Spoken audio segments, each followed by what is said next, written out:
اللہم صلی علی سیدنا محمد وعلی آل سیدنا محمد وبارک وسلم۔ Daily Islamic network YouTube channel پر آپ سب کو خوش آمدید۔ کچھ لوگ ایسے ہوتے ہیں کہ جنہیں صرف اللہ تبارک و تعالیٰ اپنے لیے بناتا ہے، انہیں اجازت نہیں ہوتی کہ وہ کسی سے دل لگائیں۔ اللہ تبارک و تعالیٰ نے جب حضرت آدم علیہ السلام کو پیدا کیا تو حضرت آدم علیہ السلام سے لے کر قیامت آنے تک آخری آدمی جو دنیا میں آئے گا، آخری انسان ہوگا، اس تک سارے لوگوں کی روحوں کو جمع کیا، اور جمع کرنے کے بعد پھر 3 قسمیں بنائیں گی، کیونکہ انسان کو مٹی سے پیدا کیا گیا تو وہاں پر انسانوں کو 3 گروہوں میں تقسیم کیا گیا۔ ایک گروہ کون سا ہوگا؟ اہل نفس، جو نفس کی پیروی کرنے والے ہوں گے۔ نمبر 2 پر اہل جنت، جو جنت کے متلاشی ہوں گے، عبادات کریں گے، بہت زیادہ اپنے فکر میں رہیں گے اور عبادتیں کریں گے اور اپنے لیے تیاری کریں گے آخرت کی، جنت کے لیے۔ لیکن ایک ہوں گے ولی اللہ، جو صرف اللہ تعالیٰ کے ہو کر رہیں گے۔ تو ان کو بنانے کے لیے اللہ تبارک و تعالیٰ نے جس مٹی کا انتخاب کیا، اس میں اللہ تبارک و تعالیٰ نے پھر فرشتوں کو حکم دیا کہ ایک خاص نور اس مٹی کے اندر ڈالا جائے، جس سے ان انسانوں کو پیدا کیا جائے گا جو صرف اور صرف اللہ کے ہو کر رہیں گے۔ یہاں پر ایک بات یاد رکھیں، کوئی بھی انسان ہے وہ اپنی مرضی سے یا اپنی عبادات سے، اپنی محنت سے نہیں اللہ کا ولی بن سکتا۔ یہ اللہ تعالیٰ کی عطا جس پر ہوتی ہے، جنہیں اللہ تعالیٰ پسند کرتا ہے، انہی پر یہ اللہ تعالیٰ کی عطا خاص ہوتی ہے، ہر انسان کے لیے نہیں ہوتی۔ وہ خوش قسمت لوگ ہیں کہ جنہیں اللہ تعالیٰ اپنے لیے چنتا ہے، لیکن یہ پھر اللہ تعالیٰ کی جو محبت ہے یہ اتنی آسانی سے نہیں ملتی۔ حضرت رابعہ بصری کا واقعہ آپ نے پڑھا ہوگا، آپ نے دیکھا کہ ان پر کتنی آزمائشیں آئیں، وہ ڈرتی تھی کہ میں اس وجہ سے عبادت نہ کروں کہ اللہ تعالیٰ مجھے جنت عطا کرے، اور اس وجہ سے میں اللہ تعالیٰ سے نہ ڈروں کہ اللہ تعالیٰ مجھے دوزخ میں نہ ڈالے۔ یعنی محض اللہ، صرف اللہ، نہ جنت کی انہیں پرواہ ہے، نہ دوزخ کی پرواہ ہے، صرف پرواہ ہے تو اللہ تبارک و تعالیٰ کی۔ تو 5 ایسی چیزیں ہیں کہ جو ایسے لوگوں میں اگر موجود ہوں تو سمجھ جائیں کہ اللہ تبارک و تعالیٰ نے انہیں اپنے لیے خاص کیا ہے۔ نمبر 1 پر کہ ایسے لوگوں کو دنیا سے دل لگانے کی اجازت نہیں ہوتی، وہ فقط اللہ کے ہوتے ہیں۔ اللہ تعالیٰ ان کے دلوں کو توڑ دیتا ہے، لوگوں کے ذریعے یا کسی بھی طریقے سے ان کے دل توڑ دیے جاتے ہیں۔ بعض لوگ ایسے ہوتے ہیں کہ جنہیں اللہ تعالیٰ نے اپنے لیے خاص کیا ہوتا ہے، وہ عبادت کرتے ہیں، ریاضت کرتے ہیں، اللہ تعالیٰ کے سامنے آ جاتے ہیں، خود ہی آ جاتے ہیں۔ لیکن کچھ لوگ ایسے ہوتے ہیں جنہیں اللہ تعالیٰ توڑ کر اپنی طرف لے کر آتا ہے، تھوڑے ضدی ٹائپ کے لوگ ہوتے ہیں، تو اللہ تعالیٰ پھر انہیں اس طریقے سے اپنی بارگاہ میں لے کر آتا ہے، گھسیٹ کر زبردستی لے کر آتا ہے اپنی بارگاہ میں۔ تو ایسے لوگوں کو کیا کرتا ہے کہ اللہ تعالیٰ لوگوں کے رویوں سے آزمائشوں میں ڈال کر اس طرح ان کے دل توڑ دیے جاتے ہیں، اور اس انسان کو پھر تنہا کر دیا جاتا ہے۔ اب تنہا ہونے کا یہ مطلب نہیں ہے کہ آپ گھر میں اکیلے ہو گئے اور آپ سمجھ رہے ہیں کہ بس میں تنہا ہو گیا ہوں تو بس یہی چیز ہے، نہیں۔ تنہا ہونے کا یہ مطلب ہے کہ انسان اتنا بے بس ہو جاتا ہے کہ انسان یہ سمجھ بیٹھتا ہے کہ بس اب میرے ساتھ اللہ کے علاوہ کوئی نہیں۔ تو وہ جو مقام ہوتا ہے، وہ مقام خاص لوگوں کو عطا ہوتا ہے، ہر انسان کو عطا نہیں ہوتا۔ اللہ تعالیٰ ان کا دل لوگوں سے توڑ دیتا ہے، لوگ اس سے نفرت کرنے لگتے ہیں، اور پھر کیونکہ اللہ تعالیٰ نہیں چاہتا کہ وہ اللہ تعالیٰ کو جو پیارا بندہ ہے وہ لوگوں کے سامنے اس طرح لوگوں کے رویے برداشت کرے، تو اللہ تبارک و تعالیٰ خود ہی اسے کیا کرتا ہے، لوگوں سے دور کر دیتا ہے۔ نمبر 2 پر ایسے لوگوں کے اندر اللہ تعالیٰ اپنی خاص نور کا جو کرن ہے وہ ڈال دیتا ہے۔ اللہ تعالیٰ ایسے لوگوں کے دلوں میں اپنی صفات ڈال دیتا ہے۔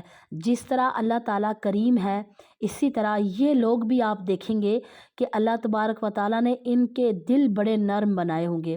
جتنا بھی کوئی برا کرتا ہے، لیکن جب ان کی باری آتی ہے تو یہ ان کے اندر ہمت نہیں ہوتی کہ ہم کسی کے ساتھ برا کریں۔ یعنی بالکل جو اللہ تعالیٰ کی صفات ہیں وہ اس انسان کے اندر اللہ تبارک و تعالیٰ ڈال دیتا ہے، نور کی کرن ڈال دیتا ہے۔ پھر جب اس انسان کا جو وجود ہے نمبر 3 پر، وہ آئینہ بن جاتا ہے، بالکل صاف شفاف آئینہ بن جاتا ہے۔ اور پھر نمبر 4 پر پھر یہ انسان اتنا اللہ تبارک و تعالیٰ کے ذکر میں اس کا دل اتنا مشغول ہو جاتا ہے کہ دنیا سے بالکل بیزاری بیگانگی ہو جاتی ہے، دنیا سے بالکل بے رغبتی اختیار کر لیتا ہے اور فنا فی اللہ ہو جاتا ہے، اللہ تعالیٰ کی ذات میں فنا ہو جاتا ہے۔ جب ہی جیسے وہ فنا ہوتا ہے پھر اس کی بقا شروع ہو جاتی ہے۔ تو ایسے انسان جو ہے اگلے جہان میں جب یہ جائیں گے تو وہاں پر اگلے جہان میں بھی ان کا الگ مقام ہوگا۔ ایسے لوگوں کو نہ جنت سے مطلب ہوتا ہے، نہ ایسے لوگوں کو دوزخ سے نجات کا مطلب ہوتا ہے۔ ایسے لوگ اللہ سے جو محبت کرتے ہیں وہ ایک عجیب ہی کیفیت ان کی ہوتی ہے کہ بس انہیں اللہ سے مطلب ہوتا ہے، اس کے علاوہ انہیں کسی اور چیز کی، صرف اللہ کی محبت سے انہیں غرض ہوتی ہے اور اللہ تعالیٰ سے انہیں عشق ہو جاتا ہے۔ تو یہ جو چیز ہے یہ اللہ تبارک و تعالیٰ اپنے خاص لوگوں کو عطا کرتا ہے، ہر کسی کو عطا نہیں کی جاتی۔ کچھ کو تو اللہ تبارک و تعالیٰ کھینچ کر اپنی طرف لاتا ہے، لیکن کچھ کو اللہ تبارک و تعالیٰ عبادت کے ذریعے، جو لوگ اچھے اعمال کر لیتے ہیں تو اچھے اعمال اور عبادت کے لیے وہ کر دیا جاتا ہے، اور آزمائشوں کے ذریعے اللہ تبارک و تعالیٰ آزمائشیں، ایسے لوگوں پر آزمائشیں بہت زیادہ آئیں گی، بہت زیادہ آزمائشیں آئیں گی۔ آپ دیکھیں اولیاء اللہ کے، آپ پڑھیں نا ذرا واقعات، آپ کو پتہ چلے گا کہ جو اللہ تعالیٰ کے پیارے لوگ ہوتے ہیں ان پر بڑی آزمائشیں آتی ہیں، لوگ انہیں حقارت سے دیکھیں گے، لوگ ان سے، زیادہ تر لوگ ان سے نفرت کرنے والے ہوں گے، کیونکہ اللہ تعالیٰ چاہتا ہے کہ یہ بندہ میرا ہو اور میں اس کا ہوں۔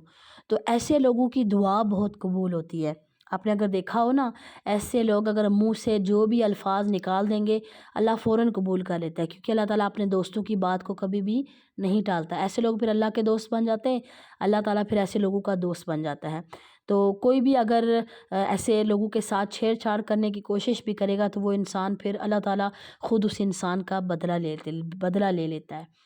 حضرت رابعہ بصری کا آپ نے واقعہ سنا ہوگا کہ حضرت رابعہ بصری کی اور بھی بہنیں تھیں، لیکن حضرت رابعہ بصری جب پیدا ہوئیں تو ان کے گھر میں چراغ بھی نہیں تھا۔ تو ان کی والدہ نے کہا کہ ہمارے گھر میں تو بچے کی پیدائش ہونے والی ہے اور اتنی غربت ہے کہ ہمارے گھر میں چراغ تک نہیں ہے۔ تو ان کے والد نے کہا کہ مجھے غیرت آتی ہے کہ میں کسی کے گھر سے جا کر چراغ مانگ کے لاؤں، میں نہیں مانگ کے لا سکتا۔ جو ہمارا بچہ ہوگا یہ بڑی برکت والا ہوگا، ہماری بیٹی ہوگی یہ بڑی برکت والی ہوگی۔ تو انہیں اللہ تعالیٰ نے، جیسے ہی حضرت رابعہ بصری کی پیدائش ہوئی تو ان کا پورا گھر روشن ہو گیا، کیونکہ وہ اللہ والی تھی، اللہ تعالیٰ انہیں لوگوں سے دور رکھنا چاہتا تھا۔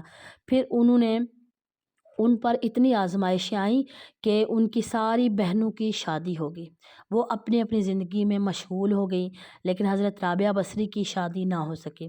تو حضرت رابعہ بصری کو اتنی آزمائشیں آئیں کہ انہیں قید میں ڈالا گیا، انہیں غلام بنا کر فروخت کیا گیا، اتنی بڑی آزمائشیں آئیں ان پر۔